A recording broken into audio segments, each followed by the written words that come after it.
At the same time, there have been more Ukrainian advances on the battlefield. Let's go ahead and put this map up on the screen.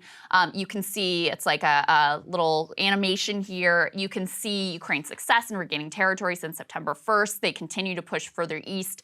They retook a crucial transport hub of Lyman yesterday. I don't really know how to say that. I think it's Lyman, but we'll just go with that.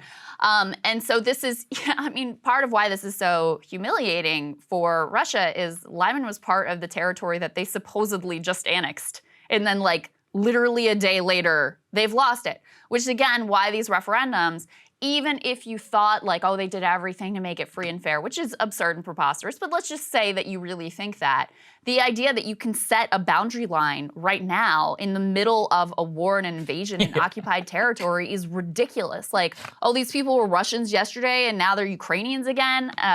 And where does your referendum stand now? And what are the recriminations? You just issued a nuclear threat that was supposed to cover all of the territory of Russia that Lyman 2 days ago, you know, supposedly was part of, and now it's lost. That's why this is so ultimately humiliating. Let's go ahead and put this up on the screen. So this is from The Guardian. They say humiliation for Vladimir Putin as Ukrainians liberate key city of Lyman. Military defeat in Donetsk comes hours after Moscow declared the region was Russian territory forever. Earlier on Saturday, Ukraine's armed forces said they'd entirely surrounded the city, trapping thousands of Russian soldiers inside. The Russians, they said, could either surrender, try to escape, or die altogether. And there's reports of Russians basically fleeing, leaving behind equipment, all of those sorts of things. So yeah, that's the very latest in terms of Ukrainian battlefield advances. So even I think and we'll play a little bit of what Russian state TV is saying, but they've kind of had this idea of like, oh, we've got these territories and now these are just ours. Well, the Ukrainians have a say in how that goes as well. Oh, yeah, absolutely. I mean, it is a humiliating defeat for the Russians there to happen right at the time of the referendum. Also, if you're Ukrainian, can you think of a better obligation or a better reason to fight than to humiliate Putin literally on the day of signing those agreements?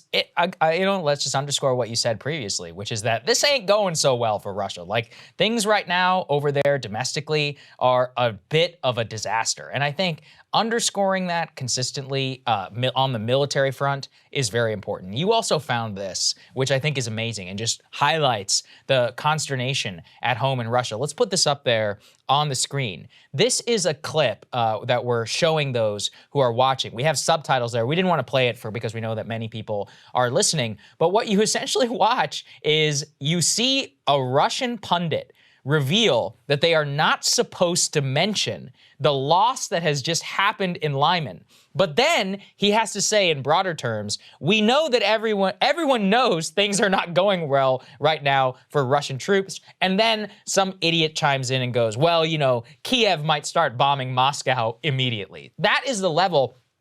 This reminds me of like Soviet times. It's like when you have something when everybody in the population knew was true, but you just weren't allowed to say it. Yeah. And he just slipped and he was like, yeah, but also everybody knows. And then some idiot immediately just shifts to the propaganda of, yeah, but Kyiv might start bombing Moscow anytime soon. I mean, they don't have the capability to do that. The point is that this loss on the battlefield in Lyman, which arguably may even be a bigger strategic victory for the Ukrainians than that previous breakthrough that they've had. If they had done this one first, we would be describing it as like just in astronomical terms as the first one. It is a concerted battlefield victories by the Ukrainians in the east and in the south. And to watch that, I think the next one there, let's put that up there, just to give people, again, and underscore that idea, like look at how much territory is moving there in the east and the south, Crystal. And all of this is happening at the exact same time that the Russians are holding these referendums, which it's like a split screen of which reality exactly do you want to believe. And that's what you see with the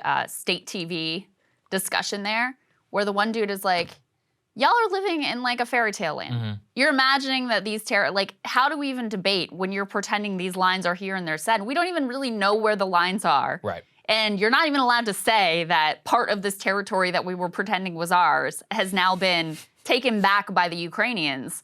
So, it's always interesting when a little bit of reality slips there into Russian state TV. I think you're absolutely correct. Cable news is ripping us apart, dividing the country, making it impossible to function as a society, and making it impossible to know just what is true and what is false. But the good news is they are failing and they know it. That is why we're building something new, a new mainstream, a healthier one, something more trustworthy, something that we are going to need in one of the most pivotal times in American history. We are building up here for the midterms, for the upcoming presidential election, but we need your help. So if you can help us out by becoming a premium member today at breakingpoints.com, we're trying to change America for the better and the entire world. So what are you waiting for, guys? Go to breakingpoints.com and sign up and help us build a new mainstream.